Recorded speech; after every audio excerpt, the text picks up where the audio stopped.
Olá! Há 2 dias para o início da Copa 2014, a realização do evento aqui no nosso país ainda divide as opiniões. É sobre esse assunto que nós vamos conversar agora com a senadora Ana Amélia. Senadora, muito obrigada pela sua presença aqui no nosso programa. Divide opiniões, não o jogo, não o Brasil, não a atuação da seleção. O que divide opiniões é a realização do evento e como a organização do evento foi conduzida, né? Eu tive a honra de ter sido a relatora da Lei Geral da Copa aqui no Senado Federal. E esse trabalho foi compartilhado com o senador Blairo Maggi e o senador Vital do Rego em comissões diferentes, mas quem defendeu no plenário fui eu, a pedido dos 2 colegas. Ao longo do debate sobre isso, nós encontramos vários problemas. Um deles, a alteração do sistema e no regime das licitações. Tema controverso esse, né, senadora? Exato, que continua rendendo aqui, porque não apreciamos ainda a questão. E aquilo que era para ser só para a Copa, agora já é massificado para tudo, sobre o pretexto de agilizar licitações. Eu acho que nós não podemos abrir mão de rigor na apreciação, sem perder em conta a agilidade. A Lei 8666 podia ser aperfeiçoada e ajustada às necessidades atuais. Não simplesmente você jogar no lixo essa lei que foi conquistada a duras penas e abrir a porteira para fazer. E que o próprio Tribunal de Contas da União está questionando exatamente esse detalhamento.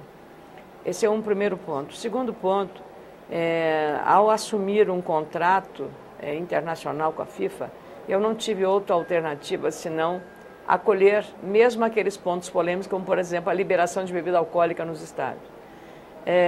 E aí eu justifiquei, o Ministério Público veio, porque havia uma consulta, foi feito um termo de ajuste de conduta com a própria CBF no Brasil e o Ministério Público, no sentido de proibir o consumo de bebida alcoólica nos estádios, diante do recrudescimento da violência que nós tivemos em anos passados recentes. Então, a partir daquele momento foi proibida e, de fato, a gente percebeu uma calma maior nos estádios, que recrudesceram agora, com violência inaceitável, jogando um vaso sanitário, matando uma pessoa. Quer dizer, uma selvageria injustificável por uma coisa que é tão brasileira, que é o futebol, e que todo mundo torce.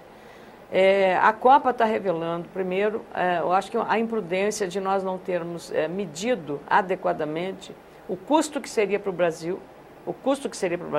o momento que nós estamos realizando este evento, e ter ampliado de 8 para 12 sedes. Este me parece o principal ponto. Quer dizer, você está fazendo estádios em estados que não têm tradição de um futebol de divisão com participação no campeonato, primeiro. O que serão feitos desses estádios? Eles vão ficar como um elefante branco ou vão ter utilidade para outras atividades? Como o Sambódromo no Rio de Janeiro, que é usado no carnaval, mas depois ali eles servem o seu ambiente para ensino, para escola, para uma série de outras coisas. Então, aqui em Brasília mesmo, né, eu acho muito feio o estádio de Brasília, acho muito feio, acho que sabe, esteticamente ele conflita com a harmonia de Brasília. Acho que o Niemeyer não faria aquele ele destoa, né?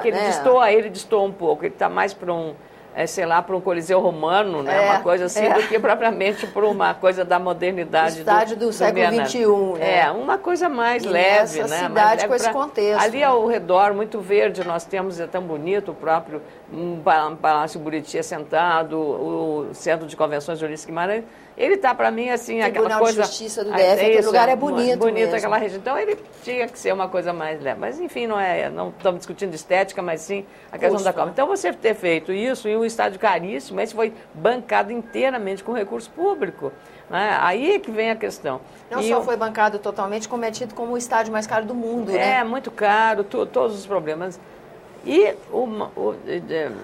por último, mas não menos importante, é que nós começamos o campeonato com obras inacabadas. O aeroporto de Brasília é uma coisa na capital da República, com mobilidade urbana deficiente, Para você ter uma ideia, uma pessoa muito próxima de mim assistiu o jogo do Brasil contra a Sérvia, amistoso em São Paulo, no Morumbi. Quando ele saiu do estádio, ele foi tentar pegar um táxi. Ele caminhou 2 horas, Nossa. 2 horas para conseguir um táxi. E aí só conseguiu porque aí uma pessoa, uma moça, uma jovem, e ele disse, como é que eu consigo? Ah, não, tem um aplicativo no celular. Quer dizer, agora, para a pessoa que chega de fora, Sim. como é que ela vai adivinhar que tem um aplicativo que serve, né? Então, o grau de informação que a pessoa deve receber no estádio, você não é daqui, passa isso. Então, são esses problemas que nós estamos enfrentando e eu espero que não se consiga ter um resultado negativo no sentido de movimentações violentas ou protestos violentos. Acho que protesto é democrático, podemos fazê-los, porém ficará uma marca da nossa imprevidência, um pouco da nossa imprevidência de que nós costumamos deixar para a última hora as coisas que temos que fazer. É assim com a entrega do imposto de renda, é assim numa obra dessas. Né? Às vezes um aluno estudando para a escola, você nota isso também, na véspera da prova, que só estuda bastante chega, na hora da prova, né? No ano Então aí a gente vê as nossas deficiências, as nossas deficiências no setor público em planejamento, em gestão, em acompanhamento e transparência. Foi o que disse recentemente o presidente do TCU, ao comentar que a Copa está deixando flagrante, está dando visibilidade a um problema crônico da nossa cultura, né? Mas, senadora, esse é o clássico aqui do argumento que eu tenho perguntado para todos os senadores. 2007 foi uma mega festa para comemorar que o Brasil ia ser a sede. E em 2013 o povo estava na rua querendo bons serviços, boa prestação de serviço público, né? O que mudou no ponto de vista desse cidadão? Esse cidadão mudou? Ele está mais perto de se ver também como contribuinte? O que deu essa visão crítica? Ele teve mesmo... Esse é um legado da Copa? Essa é uma mudança que veio? Como é que a senhora analisa esses dois momentos? Nós estamos vivendo uma época, e eu como jornalista e você também, que para nós é muito emblemática. Hoje as redes sociais criaram condições de comunicação e de participação nas decisões extraordinárias. Então, um grupo de jovens se mobiliza e vamos tomar o shopping, né? Os rolezinhos. Pela rede social, nós vamos ir para o estádio protestar, vamos para a rua para protestar. A rede social deu também uma comunicação instantânea e imediata entre grupos, entre tribos, que a gente fala tribos, grupos, e muito bem informados, com um grau muito grande do cenário que está acontecendo. Isso também dá a essas pessoas, ao cidadão, do jovem, especialmente o jovem, que é muito antenado com a tecnologia, a ter uma consciência da sua cidadania. Porque ele é capaz hoje de estabelecer um comparativo. Puxa, mas meu ônibus não chega na hora certa, mudou o itinerário e eu estou perdendo mais tempo hoje para ir para o meu trabalho ou para a minha escola.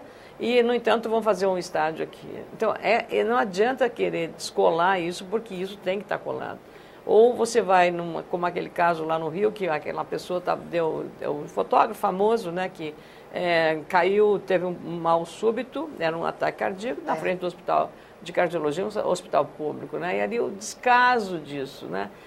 Isso mostrado claramente, né? As pessoas, não, mas a pessoa não informou diretamente o que era o problema cardíaco. Olha, era um problema que a pessoa estava sentindo mal.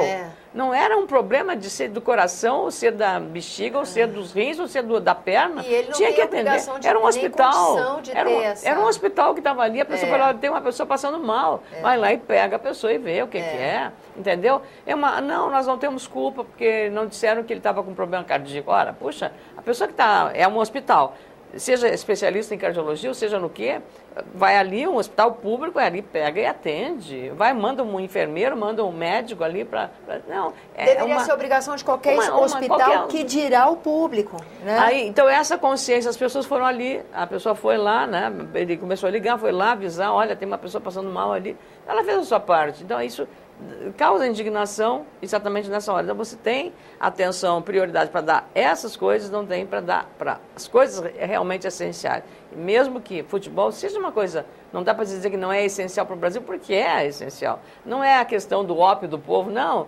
Nós gostamos de futebol, eu gosto de futebol, assisti todo o jogo da partida, aliás, foi muito ruim a partida com a Sérvia, eu fiquei naquela, eu estava num voo, o voo tinha turbulência, muita turbulência, o voo daqui era de Brasília para Porto Alegre, muita turbulência, um joguinho que não desamarrava, o primeiro tempo foi uma coisa assim, claro que eu entendo. Sofrimento. Não, um sofrimento, eu até entendo, né, que os nossos jogadores estavam se poupando, para não ter lesão, nem nada.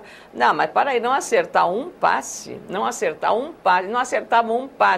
A facilidade com que os sérvios tiravam a bola dos nossos jogadores era assim, olha, eu disse assim, até eu que não entendo nada de futebol, mas era terrível.